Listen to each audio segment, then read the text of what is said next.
जी बिस्मिल्लाहिर्रहमानिर्रहीम। Students, good evening and अस्सलाम वालेकुम। आज अक्टूबर की 7th डेट है और कंसेक्टिव क्लासेस में माइक्रो इकोनॉमिक्स में हमारी ये आज 4th लेक्चर है और ऑनलाइन क्लासेस में ये सेकंड ऑनलाइन क्लास है। और जो टॉपिक हम पीछे से कंटिन्यू करते हुए आ रहे हैं वो है डिमांड एंड सप्लाई का टॉपिक। और इसी डिमांड एंड सप्लाई के टॉपिक के अंदर लास्ट टाइम जो हमारी फिजिकल क्लास थी उसमें हमने डिस्कस किया था measurement of elasticity of demand. ये बड़ा अप्लाइड टॉपिक है इकोनॉमिक्स का। उसी की आज भी कंटिन्यूएशन है उसी टॉपिक की। तो ये लेक्चर भी आप तक पहुंच जाएगा, ऑडियो की फॉर्म में भी पहुंच जाएगा और पीडीएफ फॉर्म में भी पहुंच जाएगा शाम तक।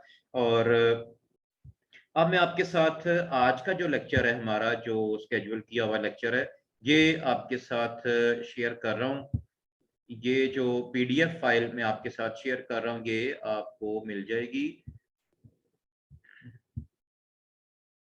जी, अब आपकी स्क्रीन के ऊपर देखो ये आज का लेक्चर ओपन हो गया, लेक्चर नंबर 4 है और ये टॉपिक है हमारा। The topic is cross elasticity of demand. आपको याद होगा कि when you are in physical contact, हम जो क्लास 1 थी हमारी उसमें हमने एक डिमांड फंक्शन को देखा था कि जो कंप्लीट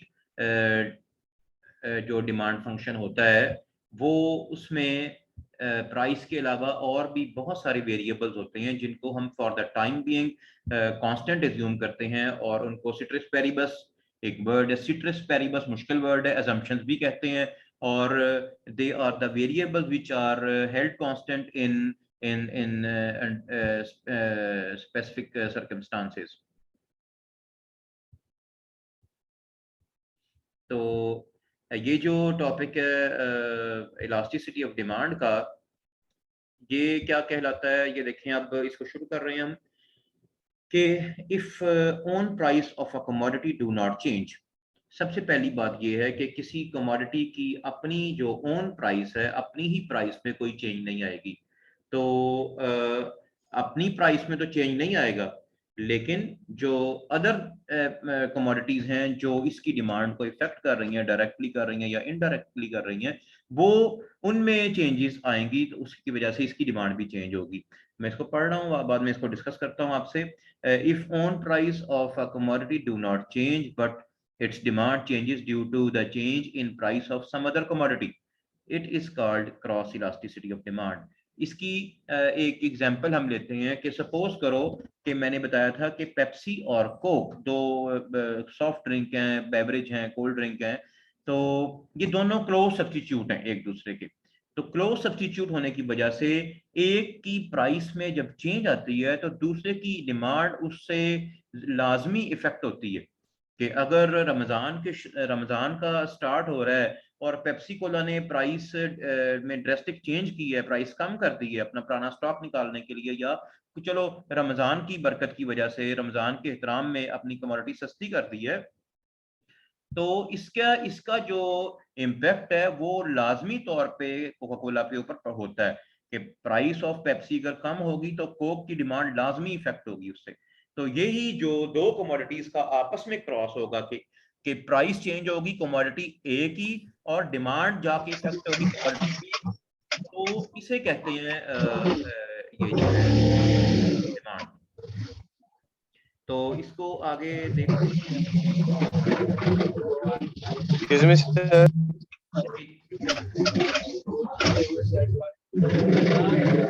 सर ये अनम्यूट कर दे, एक बच्चे ने माइक ऑन किया, बहुत शोर आ रहा है। मैं करता हूँ एक मिनट, मैंने बाद में ज्वाइन किया।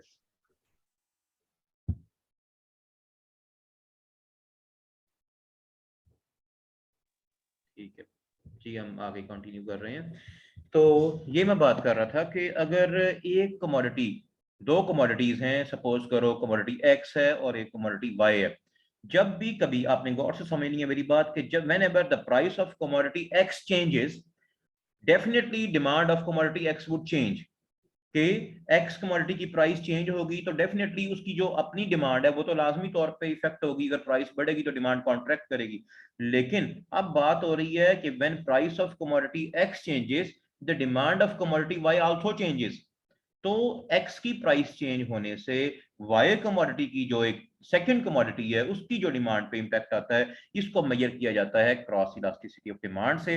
इसको देखो आगे, इसका ये फॉर्मूला दिया हुआ है यहाँ पे, अगर आप देखें तो it is given by following formula. ये जहां मेरा कर्सर है, E stand for elasticity of demand, और ई के साथ छोटा सा उसकी सबस्क्रिप्ट नोटेशन में, यानी ई के साथ ये ई एक वेरिएबल है, इलास्टिसिटी ऑफ डिमांड को मेजर कर रहा है, और साथ जो उसकी सबस्क्रिप्ट है एक्स वाई, एक्स एक कमोडिटी है and Y is another commodity.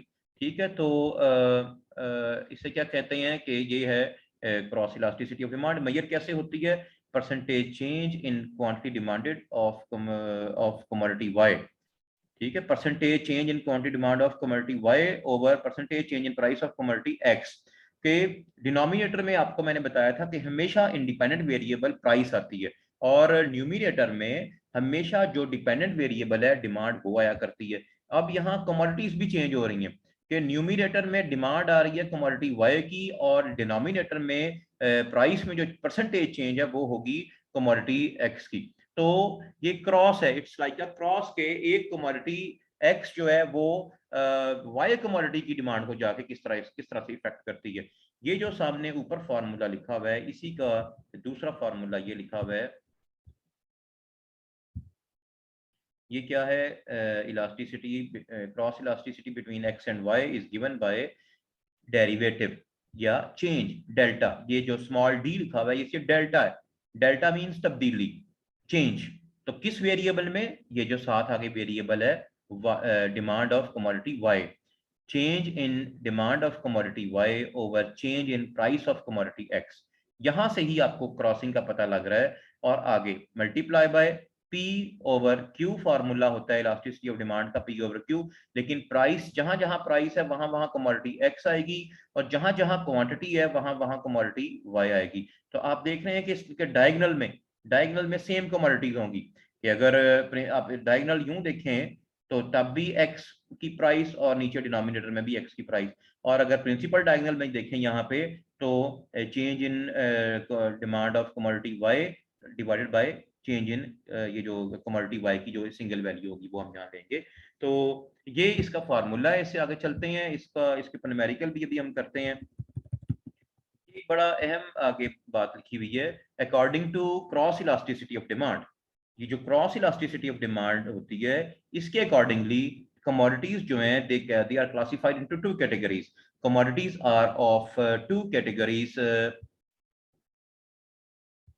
एक तो कहते हैं कॉम्प्लीमेंट्री, जो हैं वो कॉम्प्लीमेंट्री गुड्स, और दूसरी को कहते हैं substitute commodities.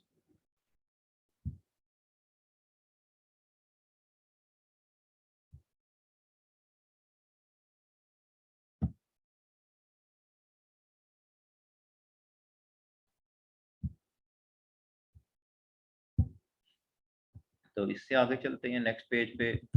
Next page number 2 जो है आज के लेक्चर का, इसमें हम देखते हैं सबसे पहले कि क्रॉस इलास्टिसिटी के मुताबिक कॉम्प्लीमेंट्री गुड्स क्या होती हैं और इनकी क्रॉस इलास्टिसिटी का आंसर क्या होता है। कॉम्प्लीमेंट्री गुड्स क्या होती हैं? मैंने बताया था आपको कि विच आर जॉइंटली डिमांडेड। जैसे गाड़ी के साथ पेट्रोल कॉम्प्लीमेंट्री है, गाड़ी है, if you are demanding a car then you would definitely demand petrol. तो पेट्रोल और कार की जो कमोडिटीज हैं they are complementary goods. Right shoe के साथ मैंने बताया था लेफ्ट शू जो होता है ये भी कॉम्प्लीमेंट्री है।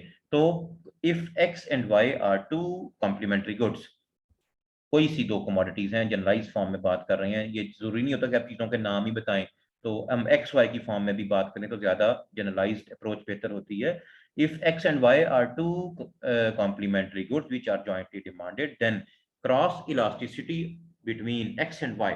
ये बड़ी आपने इस बात को याद रखना है हमेशा, और न्यूमेरिकल से हम इसको प्रूव भी करेंगे कि cross elasticity between x and y would be negative in case of complementary goods. ये इंटरव्यू का क्वेश्चन है, ये एमसीक्यू क्वेश्चन है, कि किसी भी जगह आपसे पूछा जा सकता है। पेपर के लिए भी, पेपर पर्सपेक्टिव में भी इंपॉर्टेंट है, जो आपने लाइफ टाइम इकोनॉमिक्स आपके साथ चलेगी उसके लिए भी इंपॉर्टेंट है कि कैसे पता चलता है कि दो कमोडिटीज जो हैं वो कॉम्प्लीमेंट्री हैं या नहीं है, न्यूमेरिकली प्रूव करें। और जब आपको न्यूमेरिकली या मैथमेटिकली प्रूव करने को कहा जाता है कि आप साबित करें कि एक्स और वाई दो कॉम्प्लीमेंट्री गुड्स हैं, तो उसकी क्रॉस इलास्टिसिटी से पता चलता है। तो cross elasticity, if the answer is negative then things are suppose to be complementary. तो हम एग्जांपल ले रहे हैं, आगे देखें। ईजी, ये जो छोटा सा मैंने ईजी लिखा है, ईजी स्टैंड फॉर एग्जांपल। तो car and petrol are two complementary goods. तो कार और जो पेट्रोल है ये दो कॉम्प्लीमेंट्री गुड्स हैं। एक्स स्टैंड फॉर, हम इनको अब हम क्लासीफाई कर लेते हैं कि जो एक्स है वो हम किसको देते हैं। एक्स हम देते हैं नाम पेट्रोल को, और वाई देते हैं कार को। Y stands for car and X stands for petrol। और अब देखें यहाँ पे टेबल में प्राइस और क्वांटिटी, प्राइस और डिमांड दो चीजें आती हैं, लेकिन प्राइस के साथ सबस्क्रिप्ट में लिखा हुआ है X, यानी price of petrol and demand of car. अब यहाँ पे आप एक बात क्लियर करते चलें कि यहाँ पे एक कॉलम हो सकता है कि price of petrol and demand of petrol. तो पेट्रोल की प्राइस और पेट्रोल की डिमांड वो हम डिस्कस नहीं कर रहे हैं। हम डिस्कस कर रहे हैं पेट्रोल एक अलग कमोडिटी है और गाड़ियां जो है, पेट्रोल कार जो है, ये एक अलग कमोडिटी है। ठीक है ना।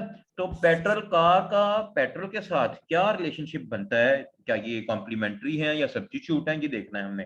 तो पेट्रोल के अंदर मैं देखें हम इनको एक फर्जी वैल्यूज, यानी कि खुद से जो इजी वैल्यूज हैं जिनको न्यूमेरिकली हैंडल करना आसान होता है हमारे लिए, तो वो हम लगाते हैं ताकि हम बिहेवियर बता सकें, ताकि हम बिहेवियर को डिस्कस कर सकें। तो जरूरी नहीं होता कि आप एक्चुअल प्राइस ही लगाने बैठ जाएं कि जी वो पेट्रोल की प्राइस है तो 127.52 रुपीज पर लीटर है तो वो लगाएं। ऐसा ऐसा रियलिटी में तो होता है, लेकिन आप चीजों को अंडरस्टैंड करने के लिए ये बिल्कुल सिंपल वैल्यूज लगाएं ताकि ताकि जो जनरल अप्रोच है वो आपको समझ आ सके। तो मैं कहता हूं कि जी पेट्रोल जब था 50 रुपीज पर लीटर, उस वक्त 10 गाड़ियां डिमांड की जा रही थी मार्केट में। एक सपोज करो टाउनशिप मार्केट है, तो टाउनशिप मार्केट में जब पेट्रोल की प्राइस 50 रुपीज पर लीटर थी, then the demand was 10 cars. अब पेट्रोल की प्राइस बढ़ के चली जाती है 150 रुपीज पर लीटर। तो इतना महंगा पेट्रोल जब होगा, तो लोग, लाजमी बात है कि लोग डीजल गाड़ियां या सीएनजी गाड़ियां या कोई और इलेक्ट्रिक गाड़ियों पर शिफ्ट होने की कोशिश करेंगे। तो क्या होगा कि पेट्रोल महंगा होने से पेट्रोल गाड़ियों की डिमांड कम हो रही है, क्योंकि वो अब अफोर्ड करना मुश्किल हो रहा है। तो ये देख रहे हो आपके प्राइस चेंज हो रही है पेट्रोल की, और डिमांड इफेक्ट हो रही है गाड़ियों की। Cars are entirely different commodity, कहीं और प्रोड्यूस होती हैं, उनका पूरा मार्केट सिस्टम एक अलग है, लेकिन ये दो कमोडिटीज का आपस में रिलेशनशिप बन रहा है। अब आगे चलते हैं, इससे इससे नेक्स्ट पेज पे चलते हैं हम।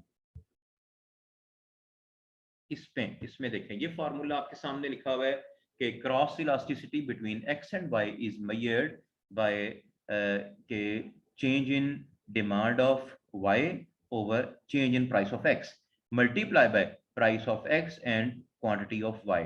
P x and Q Y, ये दो स्पेसिफिक वैल्यूज होती हैं जो हमने लेनी है। अब आप वापस ऊपर की पेज पे चलते हैं, मैं आपको बताता हूँ यहाँ इस टेबल में।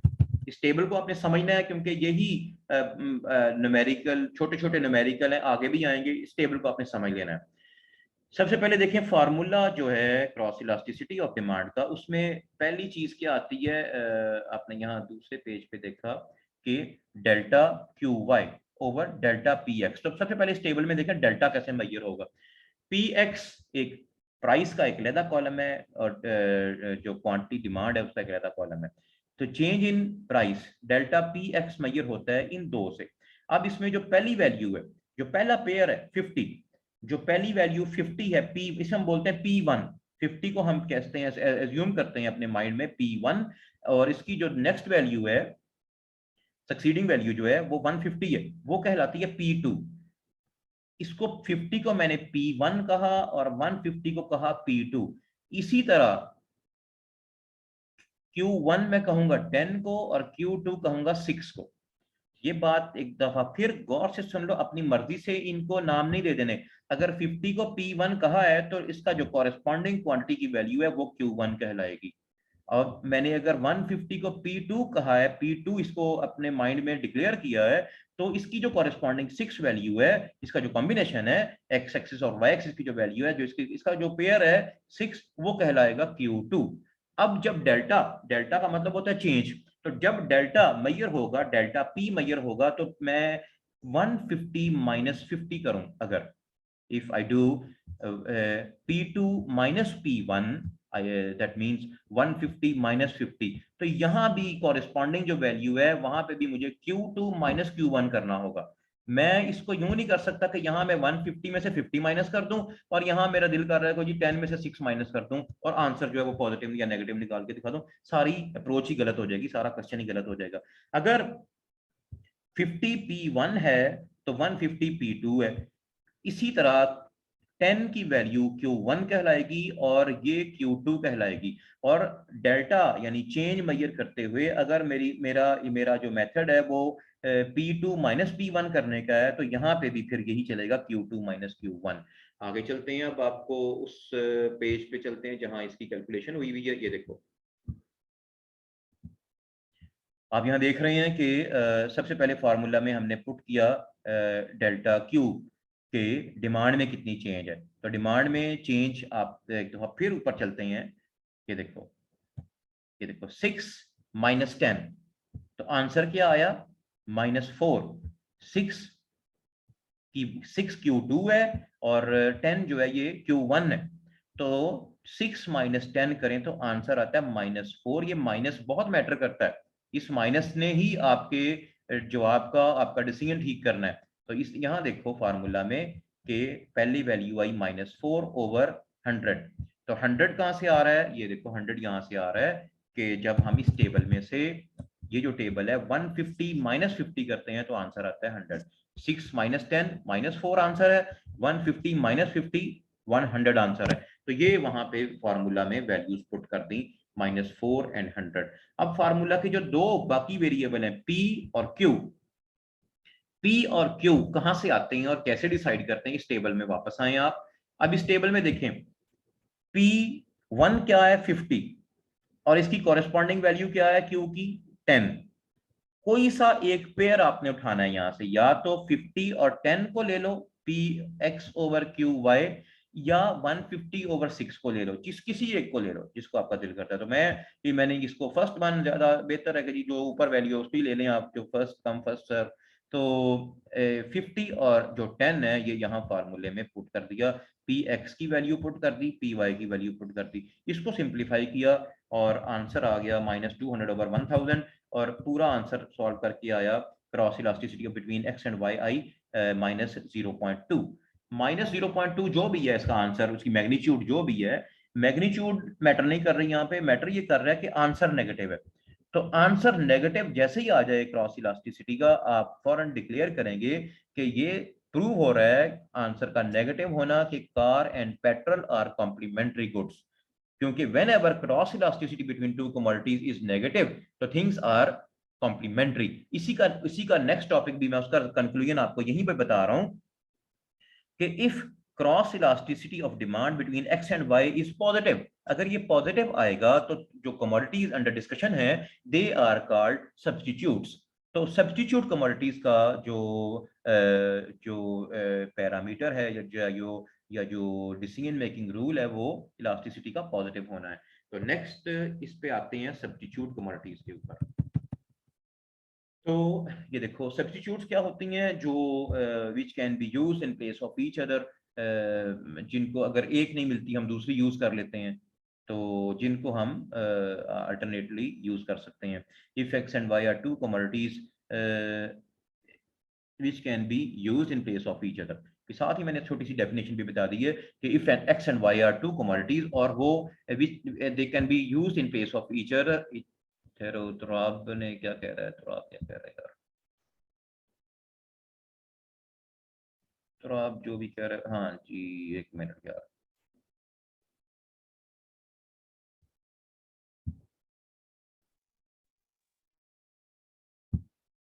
जी तुराब आप कुछ कह रहे हैं, आपका माइक ऑन है।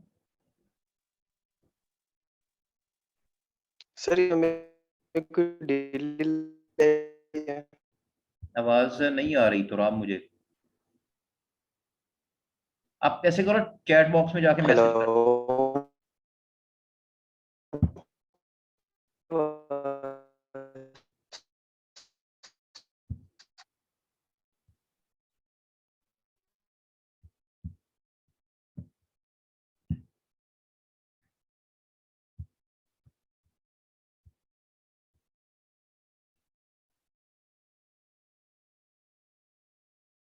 हाँ जी, आगे देखो यार क्या है, हम बात कर रहे थे कि सब्स्टिट्यूट कमोडिटीज क्या होती हैं।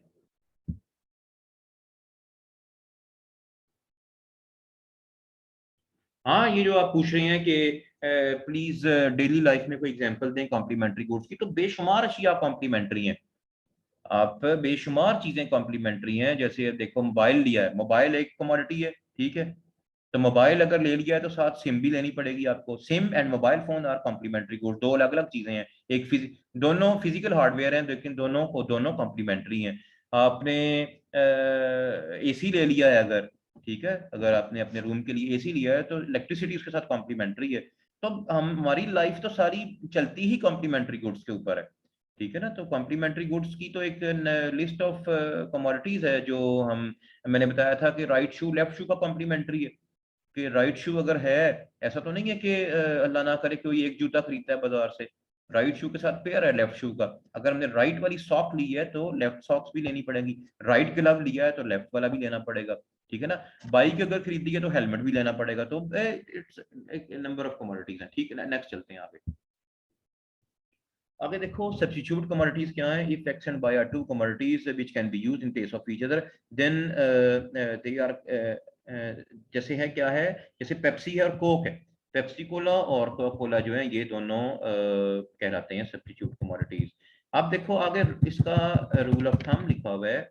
इन case of substitutes, cross elasticity between two commodities is positive.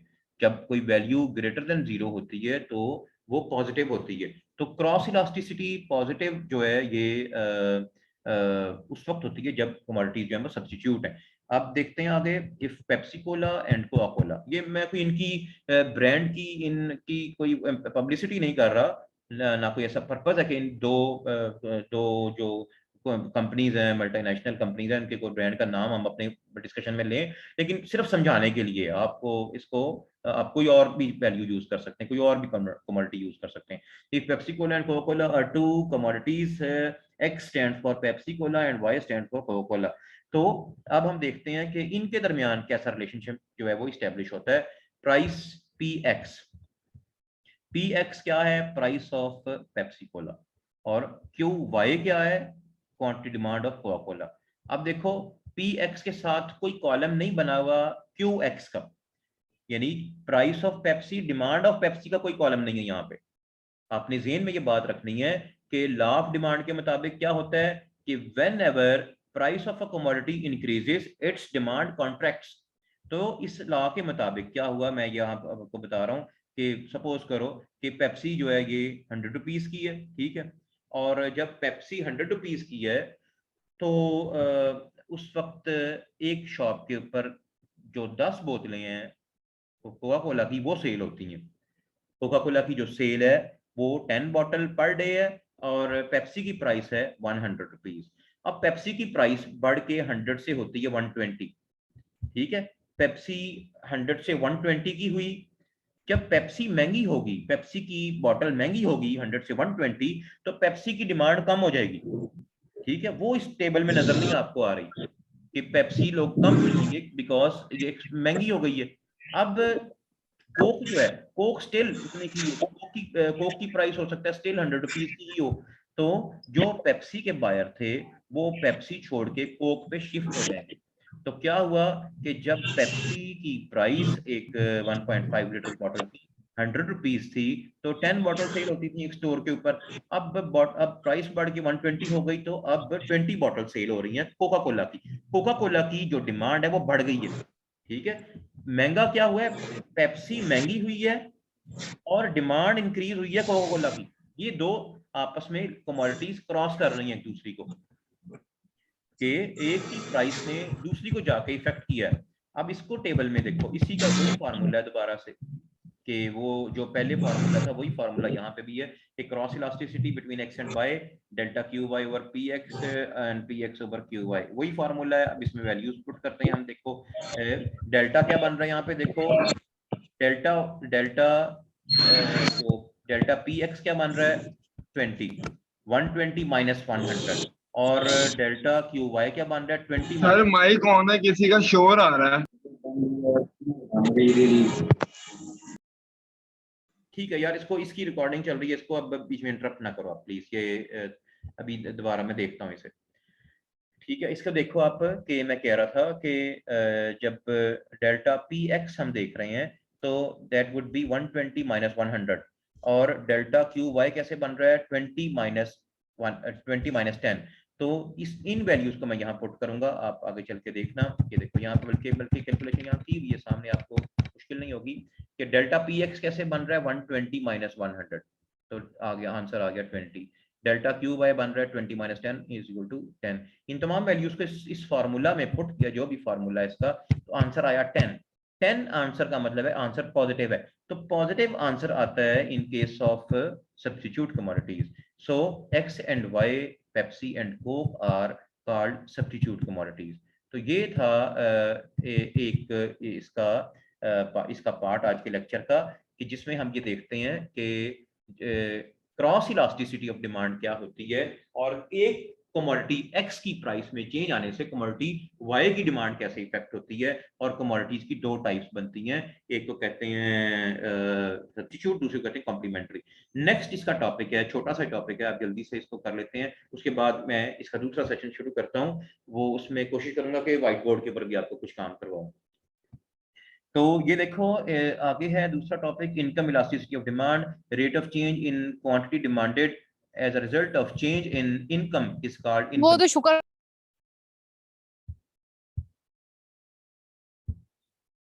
ठीक है, तो rate of change in quantity demanded as a result of change in income is called income elasticity of demand. अब आपने एक बात याद रखनी है कि इनकम इलास्टिसिटी ऑफ डिमांड में प्राइस की कोई इंप्लीकेशन नहीं है, प्राइस का कोई रोल नहीं है। जो डिमांड फंक्शन होता है उसमें जो सेकंड मोस्ट इंपॉर्टेंट वेरिएबल होता है आफ्टर प्राइस, वो होती है कंज्यूमर की इनकम।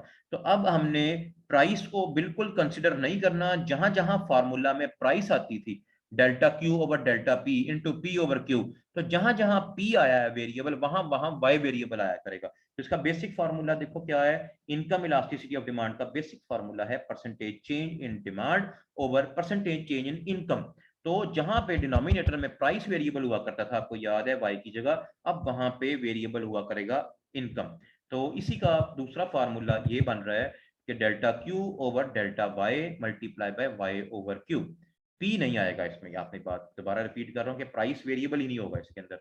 तो अब देखते हैं, यहाँ देखो एक छोटा सा टेबल बना हुआ है, कंज्यूमर की इनकम है वाई से रिप्रेजेंट करते हैं, और डिमांड है मीट की, ठीक है, और इसको हम डिमांड ऑफ मीट को हम एक्स से डिनोट कर रहे हैं। तो इनकम है कंज्यूमर की 50,000, तो डिमांड वो मीट पर मंथ वो डिमांड जो है मीट की वो 1 kg है। अब इनकम बढ़ के हो जाती है 1 लाख और डिमांड वो करता है 2 kg मीट। तो इसको अब हम देखते हैं, देखो दो अलग कमोडिटीज हैं, दो कमोडिटीज नहीं है बल्कि एक कंज्यूमर की इनकम है वाई वेरिएबल है, और दूसरा एक हम देख रहे हैं मीट की डिमांड का और कंज्यूमर की इनकम का आपस में क्या रिलेशनशिप है। वो जो मैंने आपको याद होगा कि क्लास में बताया था ना कि कुछ अशिया, कुछ कमोडिटीज नॉर्मल कमोडिटीज होती हैं, जो अब जब जैसे ही हमारी इनकम बढ़ती है उनकी डिमांड भी बढ़ती है, और जैसे ही हमारी इनकम में कमी आती है तो उन आम जो रेगुलर यूज की चीजें हैं, जो नॉर्मल कमोडिटीज हैं, हम उनकी डिमांड भी कम कर देते हैं। तो ये नॉर्मल कमोडिटीज हैं। इसके बाद इंफीरियर कमोडिटीज का भी जिक्र आएगा, वो हम बाद में देखेंगे, लेकिन इस टेबल को पहले सॉल्व करते हैं। आप देखो कि टेबल में, इस टेबल में आप देख रहे हैं कि 50,000 क्या चीज है, 50,000 की जो वैल्यू है इट्स y1, ये इनकम की फर्स्ट वैल्यू है। 50,000 is y1 and 1 lakh is y2, इसकी कॉरेस्पॉन्डिंग 1 kg, 1 जो है it's Q1 and 2 is Q2। तो इसी को लेके हम चलेंगे आगे। ये देखो कि y1 बताया 50,000 है, y2 1 लाख है, Q1 1 है, Q2 की वैल्यू 2 है। इन सबको आपने सॉल्व कर लिया, और लेकिन ऑर्डर नहीं चेंज किया, ऑर्डर यही रहा, डेल्टा y मेजर हो रहा है, y इनकम में चेंज मेजर हो रही है, तो y2 माइनस y1, और डेल्टा क्यू डिमांड में चेंज मेजर हो रही है, तो Q2 माइनस Q1। इनकी तरतीब नहीं बदलेगी कि आप एक जगह y1 माइनस y2 कर दें और वहां कर दें Q2 माइनस Q1, ऐसा नहीं होगा। अगर एक जगह आपने लिख दिया y1 माइनस y2, तो दूसरी जगह भी आपको Q1 माइनस Q2 करना पड़ेगा। मैंने अगर फॉलो किया है y2 माइनस y1, तो मैं सेकंड वैल्यू पहले लिखूंगा और फर्स्ट को उसमें से माइनस करूंगा। ये सारी कैलकुलेशन यहाँ पे हुई हुई है, ये आप करके देख लेना। तो आंसर आ रहा है 1 आंसर है। 1 का मतलब है पॉजिटिव आंसर है। तो जब भी इनकम इलास्टिसिटी, ये आपने बात, इसका जो कंक्लूजन है ये आपने याद रखना है कि whenever income elasticity of demand is positive, तो the commodity under discussion is called normal commodity. ठीक है, इनकम इलास्टिसिटी पॉजिटिव होने का मतलब है कि whenever income of consumer increases, consumer would increase the demand of this commodity, जो जिसके बारे में हम बात कर रहे हैं। तो मीट एक नॉर्मल कमोडिटी साबित हुई कि जब कंज्यूमर की इनकम बढ़ती है तो वह मीट की कंजम्पशन ज्यादा करता है। अब आते हैं नेक्स्ट पे।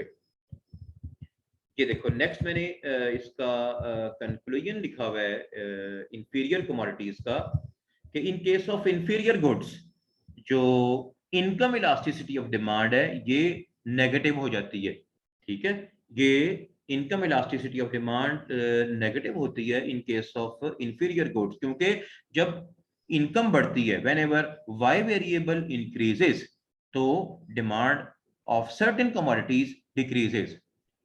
ठीक है, वो जो चंद एक कमोडिटीज होती हैं जो हमारी इनकम बढ़ने पे हमारी कंजम्पशन से निकल जाती हैं, लेकिन और लोगों के लिए वो नॉर्मल होती हैं, उन कमोडिटीज को कहा जाता है इंफीरियर गुड्स। तो इसको हम अभी दोबारा इसको देखते हैं।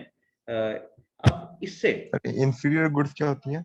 इंफीरियर गुड्स होती हैं, मैंने फिर एक दफा रिपीट कर रहा हूं इंफीरियर गुड्स की डेफिनेशन, के the commodities whose demand decreases when our income increases, या यूं कह लो कि the commodities which have negative relationship with income of consumer, कि इनकम बढ़ेगी वो कमोडिटीज हमारे यूज से निकल जाएंगी। जैसे मैंने बताया था कि इनकम बढ़ने पे मोटरसाइकिल एक शख्स के लिए इंफीरियर बन जाएगी, फिर गाड़ी एक स्टेज पे आके छोटी गाड़ी उसके लिए इंफीरियर बन जाएगी। तो ये इस तरह जो चीजें इनकम बढ़ने पे हमारे लाइफस्टाइल से आउट होती चली जाएं वो कहलाती हैं इंफीरियर गुड्स।